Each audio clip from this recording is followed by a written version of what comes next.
আজকে ভারতের শেয়ার বাজারে উৎকৃষ্ট ঊর্ধ্বগতি চোখে পড়েছে।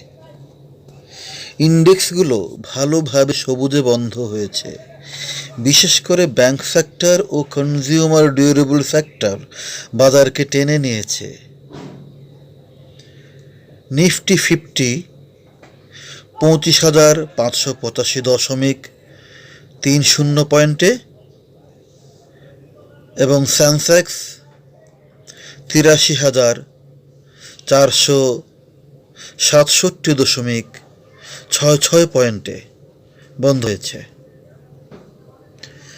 আজকের দিনটি ব্যাপকভাবে সব সেক্টর লাল রং ছেড়ে সবুজে শেষ করেছে। Auto, bank, FMCG, realty, consumer durable বেশিরভাগ সেক্টর 0.5 থেকে 1.7 পর্যন্ত উন্নতি করেছে।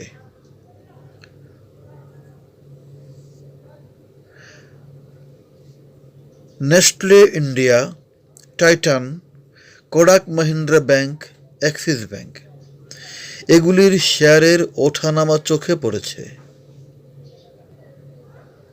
এইচডিএফসি লাইফ, শ্রীরাম ফিনান্স, সান ফার্মা, জিও ফিনান্সিয়াল ও ইটার্নাল আজকে তাদের মধ্যে কিছুটা বিক্রি দেখা গেছে।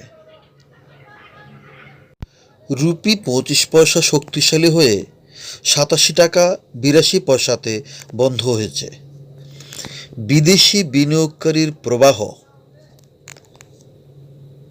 এফআইআই ইনফ্লোজ ইতিবাচক, যা বাজারকে সহায়ক প্রেরণা যোগাচ্ছে।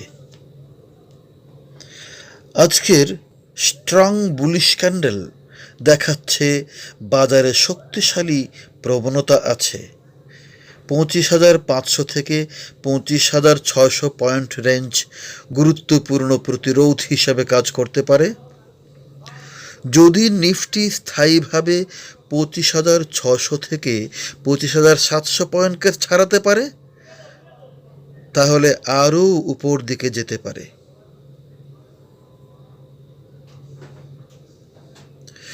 $25,200 আর 25,150 পয়েন্ট সমর্থন মানে সাপোর্ট হিসেবে কাজ করতে পারে।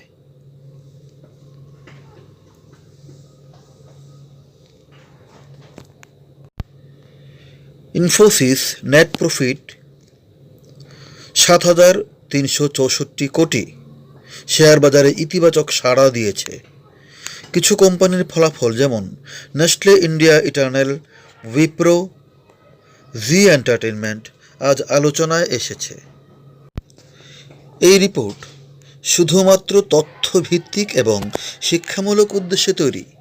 আমি সেবির অনুমোদিত ফিনান্সিয়াল অ্যাডভাইজার নই।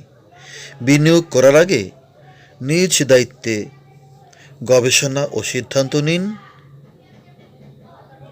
আর ভালো লাগলে আমার চ্যানেলটিকে আপনারা অবশ্যই সাবস্ক্রাইব করবেন। নমস্কার।